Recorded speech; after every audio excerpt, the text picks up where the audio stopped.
Le message est le suivant. Il n'y a pas d'élection sans état de droit en Afrique. Il n'y a pas d'élection sans état de droit en Afrique. Une élection est une opération par laquelle un peuple choisit librement ses dirigeants. C'est un acte de souveraineté populaire. Or, un pays dans lequel tous les pouvoirs sont confisqués par un individu ou un groupe d'individus qui braquent le peuple en utilisant l'armée, des individus qui imposent leurs 4 volontés à l'appareil judiciaire, des individus qui contrôlent les commissions électorales et qui proclament les résultats de leur choix. Un tel pays, qui n'est donc pas un état de droit, ne peut pas organiser cette chose qu'on appelle une élection.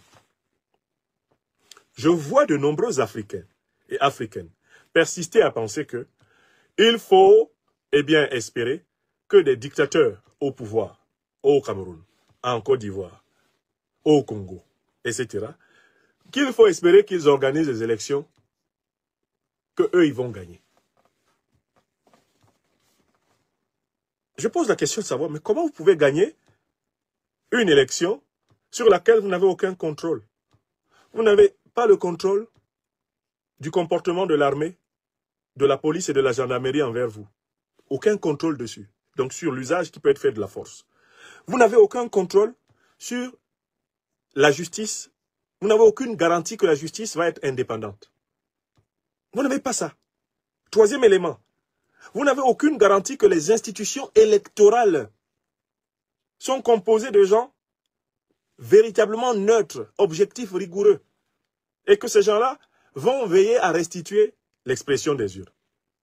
Vous n'avez même pas le contrôle sur les listes électorales, c'est-à-dire sur la composition de la mappemonde de base de l'élection, à savoir l'électorat. Vous n'avez aucun contrôle là-dessus. Mais vous persistez à dire à vos concitoyens, allons-y, on va gagner l'élection. Il y a une question qui doit être posée aux oppositions africaines. On gagne l'élection comment? Quand d'abord, la liste électorale est confisquée par le tyran qui en fait ce qu'il veut. Quand les candidatures à l'élection sont confisquées par le tyran qui choisit comme candidat qui il veut. On gagne l'élection comment? Quand la magistrature est confisquée par le tyran qui proclame les résultats qu'il veut. La commission électorale est composée de ses partisans qui proclament les résultats qu'ils veulent. Parfois même, il y a plus de suffrages que d'électeurs. Parfois même, il y a plus d'électeurs que de suffrages. Ce n'est pas leur problème. Comment on fait pour gagner? Quand on sait que monsieur le tyran local va sortir la police, la gendarmerie et l'armée, frapper, blesser, tuer, emprisonner ceux qui le contestent. Comment on dit aux gens, allons gagner l'élection? Quel est le moyen qu'on a même pour avoir des contre-résultats fiables? À partir du moment où on n'a pas la liste électorale, à partir du moment où on n'a même pas la possibilité d'avoir les candidats légitimes, à partir du moment où on n'a même pas la possibilité de faire recours à la justice fera ce que le tyran veut. Alors, comment on peut dire aux gens, on va prendre le pouvoir par élection? Moi, Nyamsi Wa Cameroun, je ne crois pas aux élections organisées par les dictateurs. Et je ne peux pas appeler les peuples à y croire. Je crois qu'avant l'organisation d'une élection, il faut une lutte populaire, en dictature du moins. Il faut une lutte populaire permettant de mettre en place une transition vers un état de droit. Une fois l'état de droit mis en place, on peut organiser l'élection. Et le peuple pourra librement choisir ses dirigeants. En sachant que son choix n'est pas biaisé par l'abus de pouvoir d'un individu ou d'un groupe. C'est ce que j'appelle, ne pas mettre la charrue avant les bœufs. Il faut se battre pour instaurer l'état de droit. C'est dans le cadre de cet état de droit qu'il va y avoir des pratiques, justement, de choix populaires, encadrées par le droit. Mais si on n'a pas l'état de droit, si le droit n'est pas respecté, mais comment pouvez-vous espérer que l'expression souveraine, à travers les urnes, le soit? Je mets toujours au défi ceux qui pensent le contraire, de s'asseoir ici et de nous faire une théorie selon laquelle les autocrates qui organisent les élections, en contrôlant toutes les commissions électorales, en contrôlant l'armée, la police, la gendarmerie, en contrôlant la justice, ces autocrates vont les organiser pour les perdre. Il y a une situation très limite et qui est très intéressante. Elle a eu lieu en Côte d'Ivoire au mois d'octobre 2000. Le régime militaire du général Robert Gueye avait décidé d'organiser une élection étriquée en excluant d'autres candidats de l'opposition, mais il avait décidé de n'affronter comme adversaire principal que le président Laurent Gbagbo du FPI. Robert Gueye se disait qu'il ferait de Laurent Gbagbo une bouchée. Laurent Gbagbo va à cette élection après avoir participé avec le FPI à la transition, c'est-à-dire à la définition des conditions de l'élection. Ça, c'est le premier point. De deux, il va à cette élection en ayant pris la peine de s'assurer de ses soutiens dans l'armée, parce qu'il sait qu'à un moment donné, Gueye Robert va utiliser l'armée contre lui. Et ça n'a pas manqué. Laurent Gbagbo bat Robert Gueye dans les urnes, mais Robert Gueye veut récupérer l'élection par la force. Il force la commission électorale à dire que c'est lui qui a gagné. Il confisque la radio-télévision avec des hommes en armes, etc., etc. Que fait Laurent Gbagbo? Laurent Gbagbo actionne alors les éléments d'état de droit qu'il avait préparés pendant la transition à l'intérieur du régime. Il va actionner le peuple, il va actionner une partie de l'armée qui lui est fidèle. À l'époque, c'est surtout la gendarmerie qui va lui être fidèle. Ah oui, pour que Laurent Gbagbo chasse Robert Gueye, il a fallu que les forces armées ivoiriennes obéissent à Laurent Gbagbo. Et les forces armées ivoiriennes n'ont pas obéi à Laurent Gbagbo du jour au lendemain. Il les y a préparés pendant la transition. Si vous voyez bien que j'ai gagné, vous m'obéissez. Et nous chassons Gueye. Et donc, c'est grâce à l'alliance entre le peuple et une partie large de l'armée que Laurent Gbagbo, qui a battu Gueye Robert dans les urnes, va chasser Gueye Robert d'Abidjan. Robert Gueye va s'enfuir d'Abidjan parce qu'il est pourchassé par une partie des forces de sécurité pour aller se réfugier dans son village dans l'ouest de la Côte d'Ivoire, à Guessesso. Voilà comment le président Laurent Gbagbo va pouvoir exercer le pouvoir d'État en Côte d'Ivoire.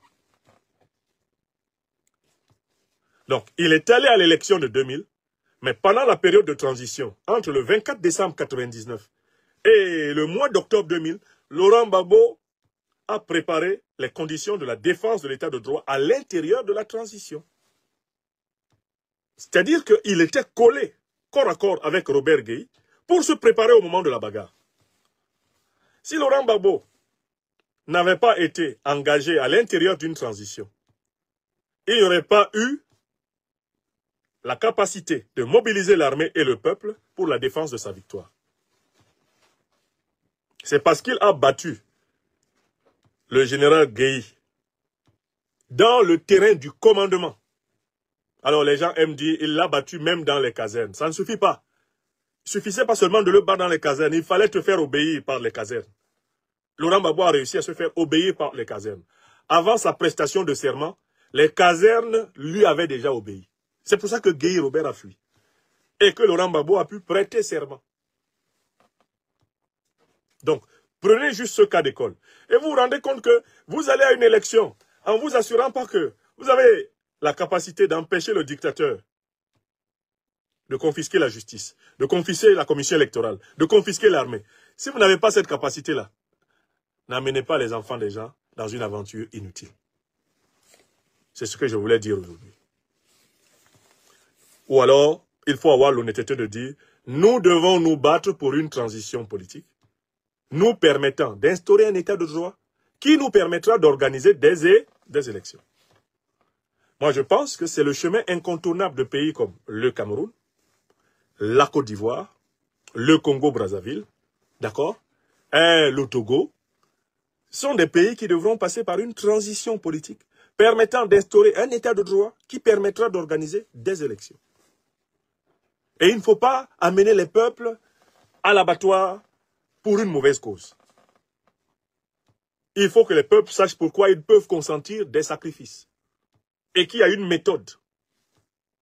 C'est ce que je voulais dire. Et je vais le répéter autant de fois que nécessaire parce que je vois certains partisans de leaders d'opposition, notamment par exemple dans mon pays natal, le Cameroun, qui essaye de contester ce que je dis. Mais ce que je dis est vrai. Ce que je dis est vrai. On ne gagnera pas les élections au Cameroun avec Elekam de Paul Biya. Nous, opposants camerounais, là, on ne peut pas gagner les élections au Cameroun avec Elekam de Paul Biya. Celui qui vous dit que lui va gagner les élections au Cameroun avec Elekam de Paul Biya, là, celui qui vous dit ça là, bon, il ment. Celui qui vous a dit je vais gagner les élections avec Elekam de Paul Biya, dites-lui que j'ai dit qu'il ment. Personne ne peut gagner les élections avec Elekam de Paul Biya.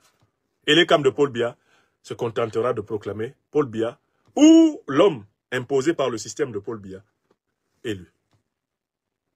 Écrivez ça. En Côte d'Ivoire, celui qui vous dit qu'avec la commission de Ouattara, là, tenue par, comment il s'appelle, Koulibaly Kouibier, lui, il va gagner. Koulibaly Kouibier ne proclamera jamais quelqu'un d'autre que Ouattara Draman élu. Parce qu'il a été nommé là pour ça. Il n'a pas été nommé pour organiser les élections, mais pour organiser une parodie électorale. Donc celui qui vous dit, ah, moi je vais convaincre Koulibaly Kouibier de dire que j'ai gagné. Voilà. C'est qu'il n'a vraiment pas lu correctement l'histoire de la Côte d'Ivoire. Hein? Voilà. Koulibaly Kouibier ne peut pas déclarer quelqu'un d'autre élu. Parce que Ouattara l'a nommé avec toute la bande de corrompus qui composent la commission électorale ivoirienne pour truquer les élections. Il les a nommés pour ça. Eux-mêmes, ils savent qu'ils sont là pour ça. Et que Ouattara ne laissera même pas sortir vivant de la commission électorale si quelqu'un ouvre sa bouche pour dire le contraire. Celui qui est assis à la commission électorale là-bas, d'abord, quand il va voir le nombre de militaires que Ouattara va mettre à l'entrée, il va savoir que les fusils que Ouattara met à l'entrée là, ce n'est pas simplement pour protéger la proclamation des votes, mais c'est pour menacer les proclamateurs. Que si votre bouche s'est penchée, et puis j'ai pas entendu mon nom, moi Draman, voilà, vous allez voir. D'ailleurs, Ouattara rédige le résultat et vous donne. Comme Biya rédige le résultat et puis il envoie ça à la commission. La commission même attend les résultats des élections de la présidence. Dans cette dictature, la commission électorale attend. Est-ce que le président a décidé de son score? S'il n'a pas encore décidé, on ne parle pas. Oui! Les Kouibiers, ils sont assis, ils attendent. Alassane Ouattara rédige ça. Allez leur donner ça. Bon, je vais accepter 92%. Hein. Parce que quand même, j'ai affaire à Blé Goudéchal. Bon, on va quand même lui laisser un petit 5%, c'est pas mal. J'avais laissé 2 ou 3% à 1% ou 2% à KKV. Bon, non, bon, on va laisser 6%, 6% à Blé Goudéchal. Ou alors, à la limite, à Simone Babou, on va lui laisser 5-6%. C'est bon comme ça. Non. Allez-y, proclamez. Puis s'il y a un Niamorodé qui parle à côté, là, vous le chicotez correctement. Non. Faites-moi confiance. Oui, chou, on peut nous faire confiance. Hein? Il y a quelqu'un, là, quand il avait encore son cerveau, on l'appelle Doumbia Major. Il dit qu'Alassane Draman Ouattara, c'est quelqu'un qui te vole ta montre, il te donne l'heure et il te demande de lui dire merci. L'image n'est pas de moi, hein. C'est de Doumbia Major, quand il avait encore son cerveau. Il dit, Alassane Draman Ouattara, c'est quelqu'un qui te vole ta montre. Il la porte comme ça. Il te donne l'heure. Il dit là, il est minuit 5. Et il te dit, dis-moi merci. Dis-moi merci. Et puis tu dois lui dire merci. Voilà. C'est-à-dire que c'est quelqu'un qui est d'une injustice exponentielle. Exponentielle, plus que logarithmique. Et d'une mythomanie indécrottable. Les dictateurs sont comme ça. Ils mentent et ils y croient. Toi-même, tu es étonné de leur degré de croyance quand ils mentent. Ils sont sereins, ils mentent. Donc, en cette année 2025, ce message-là, je vais bien le passer.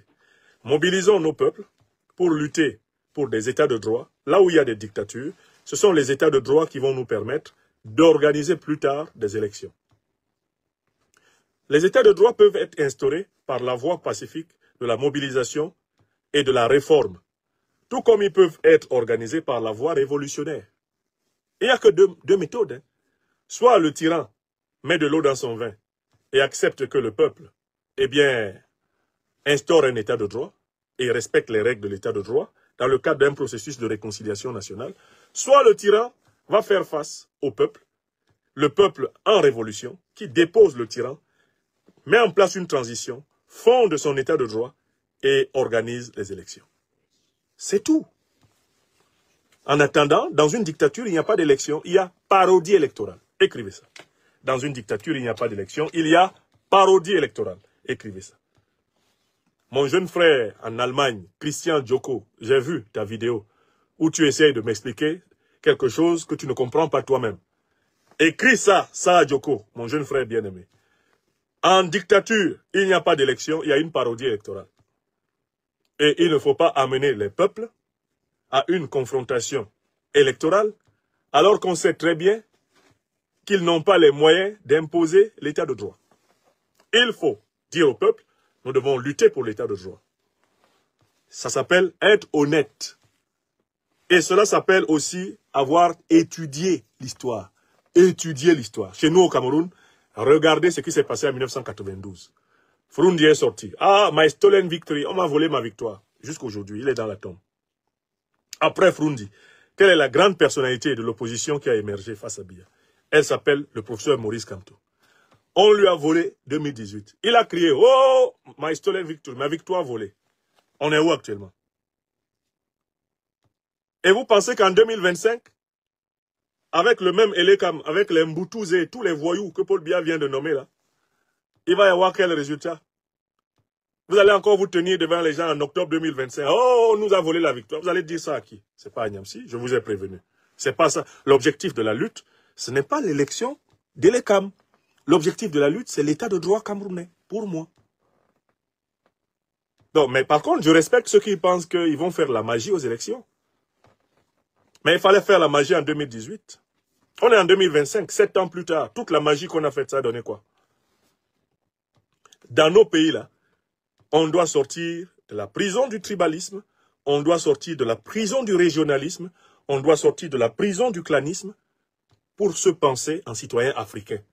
Et nous unir pour obtenir des états de droit.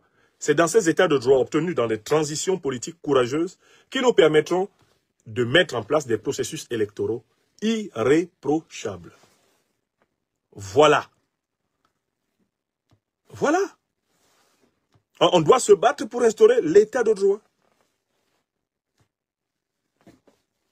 Alors, les gens disent on doit se battre pour gagner les élections. Vous n'allez pas gagner les élections qui sont organisées par le tyran. Il faut déjà arracher l'organisation des élections au tyran pour espérer les gagner. Voilà, mes chers amis, les points que j'avais retenus pour notre émission ce soir. Je crois que je les ai amplement atteints.